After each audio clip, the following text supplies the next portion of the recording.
Kalamassery government polytechnic ഹോസ്റ്റലിൽ വൻ കഞ്ചാവ് വേട്ട. 3 വിദ്യാർത്ഥികളെ കസ്റ്റഡിയിലെടുത്തു പോലീസ്.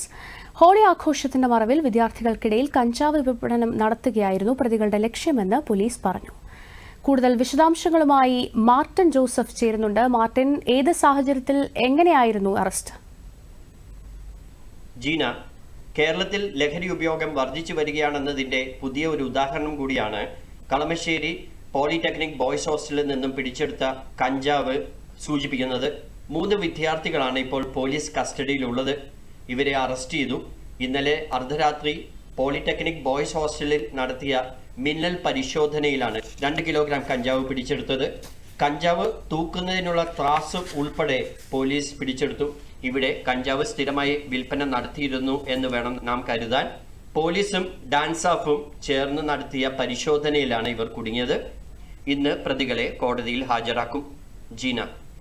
ശരി, ജോസഫ് മാർട്ടിനാണ് കൂടുതൽ വിശദാംശങ്ങൾ നൽകിയത്.